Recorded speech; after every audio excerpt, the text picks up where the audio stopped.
563 ఖాళీల భర్తీల కోసం నోటిఫికేషన్ ఇచ్చినాం. దాదాపుగా మెగా డిఎస్సి నోటిఫికేషన్ ఇచ్చినాం. 11,604 ఉద్యోగ నియామకాలు, టీచర్లను కూడా నియామకాలు చేపట్టబోతున్నాం. అందుకే ఈరోజు రకరకాల వాళ్ళు రకరకాల మాటలు చెప్తుంటారు. కానీ జరుగుతున్న పరిణామాలను అంచనా వేసే శక్తి మీకు ఉన్నది. ఆలోచన చేయండి. ఈ ప్రభుత్వం మీకోసం ప్రయత్నం చేస్తుందా లేదా? ఈ ప్రభుత్వం పేదల యొక్క ఆలోచన పంచుకుంటుందా లేదా? ఈ ప్రభుత్వం పేదలను కలుస్తున్నదా లేదా? ఈ ప్రభుత్వంలో ప్రజాపాలన జరుగుతున్నదా లేదా? ప్రజల వద్దకే పరిపాలన తీసుకొచ్చినమా లేదా? గడీలలో బందీ అయిన ప్రభుత్వాన్ని గడీలు బద్దలు కొట్టి గ్రామాలకు తీసుకొచ్చినమా లేదా? ఈ 3 నెలల పరిపాలనను మీరు అంచనా వేసుకొని రేపు భవిష్యత్తులో తీర్పు ఇవ్వమని నేను అడుగుతున్నా. రేపు జరగబోయే ఏ ఎన్నికలైనా మా పరిపాలన మీద, మా నిర్ణయాల మీద, మేము చేస్తున్న నియామకాల మీదనే మీరు తీర్పునివ్వండి. మీరు ఆలోచన చెయ్యండి. ఇక్కడ విన్నది గ్రామాలకు వెళ్ళి చర్చించండి. మేము చెబుతున్న మాట వాస్తవమా కాదా? ఇవాళ ప్రజలకు స్వేచ్ఛ వచ్చిందా లేదా? మీరు ఒక్కసారి ఆలోచన చేయండి. ఒకనాడు మంత్రులు ఎవరైనా మిమ్మల్ని కలిసేవాళ్ళ? ఎప్పుడైనా మీరు ముఖ్యమంత్రిని చూసిండ్రా? ఎప్పుడైనా ముఖ్యమంత్రి ఎవరైనా కలిసిండా?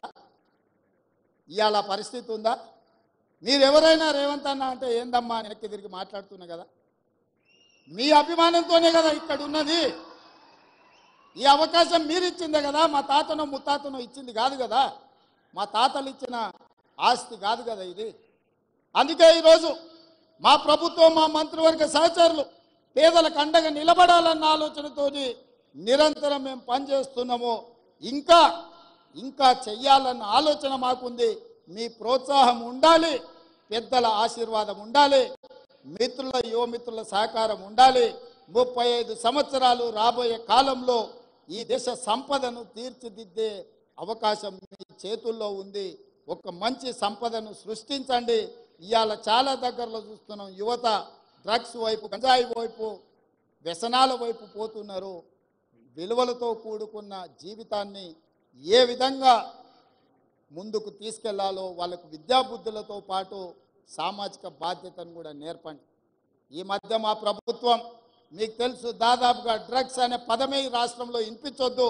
గంజాయి మొక్కలు ఏమున్నా తెలంగాణ తులసివనంలో గంజాయి మొక్క ఎక్కడున్నా కూకటి వేళ్లతో పీకేయండి అని చెప్పి మా పోలీస్ అధికారులకు ఆదేశాలు ఇచ్చిన మన భవిష్యత్తులో మన పిల్లలు ఎవ్వరు కూడా వ్యసనాల బారిన పడొద్దు అన్నదే మా ఆలోచన. ప్రతి స్కూల్లో మీరు పిల్లలకు వ్యసనాల మీద కూడా, గుడ్ టచ్ బ్యాడ్ టచ్ మీద కూడా మీరు విద్యార్థులకు నేర్పాల్సిన బాధ్యత మీ అందరి మీద ఉన్నది. మీ పట్ల నాకు సంపూర్ణమైన విశ్వాసం ఉన్నది. ఖచ్చితంగా భవిష్యత్ తరాలను మీరు నిర్మిస్తారన్న నమ్మకంతో మరొక్కసారి 6,546 ఉద్యోగ నియామకాలు ఇద్దామనుకున్నాం. ఎమ్మెల్సీ ఎన్నికల కోడ్తోని కొన్ని నియామకాలు ఆగినాయి. ఈరోజు 5,192 ఉద్యోగ నియామకాలు ఇక్కడ చేపట్టబోతున్నాం.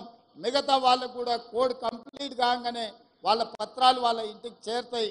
వాళ్ళందరూ కూడా మంచి భవిష్యత్తుతోటి తెలంగాణ రాష్ట్ర పునర్నిర్మాణంలో, విధ్వంసమైన తెలంగాణ నిర్మించుకోవడంలో మీ అందరి సహకారం ఉండాలని కోరుకుంటూ మీ అందరి దగ్గర సెలవు తీసుకుంటున్నా. జై హింద్ మిత్రులారా. Thank you so much sir.